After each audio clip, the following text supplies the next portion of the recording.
Die Sojabohne ist als Lebensmittel und als Futtermittel eine ausgezeichnete Eiweißquelle. Sie hat aber auch Verdauungshemmstoffe, zum Beispiel den Trypsin-Inhibitor. Dieser muss vor Verzehr bzw. vor Verfütterung in geeigneten Verfahren deaktiviert werden. In diesem Video stelle ich die gängigsten Verfahren vor. Später machen wir uns ein Bild, wie eine kleine Sojaverarbeitungsanlage auf einem landwirtschaftlichen Betrieb aussieht. Dazu besuchen wir den Schweinemastbetrieb von Herrn Höckner in Oberösterreich und treffen dort den Experten und Entwickler Josef Neubauer. Er wird uns einige Tipps zur Sojaverarbeitung geben.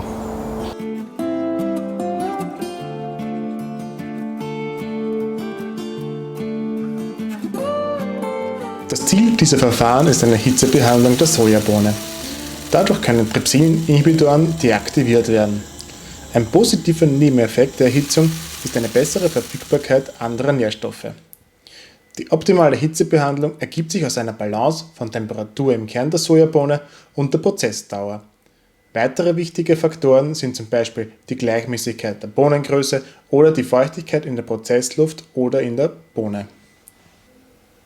Es folgt nun eine Auswahl an Verfahren, wie sie derzeit auf landwirtschaftlichen Betrieben zum Eigenbedarf genutzt werden bzw. auch bei kleinen Unternehmen in Mitteleuropa zu finden sind. Das Rösten bzw. das Toasten von Sojabohnen ist ein sehr gängiges Verfahren. Dabei wird die Sojabohne durch eine Heizkammer transportiert und über die trockene Prozessluft erhitzt. Die Extrusion ist ein weiteres Verfahren, das bereits in kleinen Anlagen verwendet wird. Extruder sind technisch gesehen Schneckenpressen. Die erforderliche Hitzebehandlung wird durch eine Kombination aus Reibung und Druck erzeugt. Das Problem bei dieser Geschichte ist, dass Toasten bisher immer nur im industriellen Rahmen gemacht wurde und niemand daran gedacht hat, dass es durchaus interessant wäre, auch am landwirtschaftlichen Betrieb oder in landwirtschaftlichen Gemeinschaften dieses Thema anzufassen. Und so bin ich dann als Techniker auf die Idee gekommen, wieso nicht selber machen. Wir sind ja jetzt bei der Anlage von Herrn Höckner. Abgekippt vom Lastwagen wird direkt der Tages- oder der Vorratsbehälter befüllt. Aus dem Vorratssilo läuft die Sojabohne selbsttätig in den Toaster hinein. Im Toaster geschieht die Erwärmung der Sojabohne. Unser patentiertes Verfahren ist ein Umluftverfahren, unterscheidet sich sehr stark von den gängigen Verfahren. Wir sind extrem energieeffizient, weil wir die komplette Wärme zirkulieren. Die heiße Luft wird in den Toaster eingeblasen und wird dann gleich über den Zyklon wieder rückgeführt. Und so verlieren wir am Luftweg keine Energie. Die Dosierung der Durchlaufmenge wird über Dosierschleusen erledigt.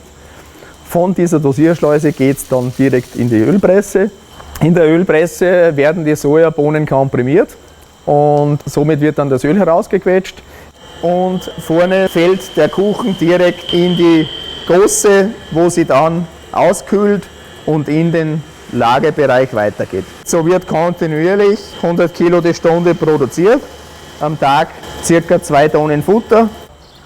Der Höckner verwendet auch die Ware immer möglichst frisch, hat einen einfachen Hintergrund. Umso länger es am Lager liegt, umso länger haben Bakterien Zeit, die hochwertigen, hochverdaulichen Eiweiße dann für sich zu verbrauchen und fehlen dann eigentlich meinem Nutztier in der Fütterung.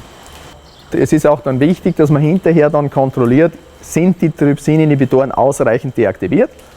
Dazu kann man dann entsprechend die Trypsin-Inhibitor-Aktivität analysieren lassen und im Gegenzug kann man auch noch die Eiweißverdaulichkeit analysieren lassen. Wenn man dann wirklich vorhat, in eine eigene Anlage zu investieren, sind ein paar Vorüberlegungen ganz wichtig. Will ich pressen oder will ich nicht pressen? Ölpressen bedeutet einen entsprechend höheren Aufwand, arbeitstechnisch und wartungstechnisch plus Verschleißkosten. Aber dafür kann man hinterher den Kuchen praktisch jeden Nutztier füttern, den es gibt. Wenn ich bei der Vollbohne bleibe, ist der Einsatz im Geflügelbereich in Ordnung, aber bei Schweinen und bei Rindern begrenzt möglich, aber sicherlich nicht unproblematisch. Der zweite Schritt ist, welche Mengen will ich verarbeiten, damit man dann weiß, was die richtige Anlage für einen ist. In Österreich haben wir zurzeit ca. 7 Anlagen laufen. Weltweit sind es ca. 30 Anlagen in 8 Ländern auf 3 Kontinenten.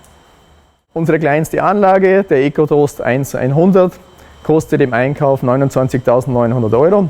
Wenn man im Jahr 800 Tonnen produziert, ist bereits im ersten Jahr amortisiert. Wenn man entsprechend weniger Menge hat, braucht man ein bisschen länger, also die Amortisationsdauer ist wirklich top. Zusammenfassend lässt sich also sagen, wenn man sich entschließt, die Verarbeitung am eigenen Betrieb zu machen, sollte man eine ordentliche Kosten-Nutzen-Rechnung durchführen. Sollte sich die Handhabung der Geräte in der Praxis bzw. auf Referenzbetrieben zeigen lassen und bereit sein, neues Know-how zu lernen.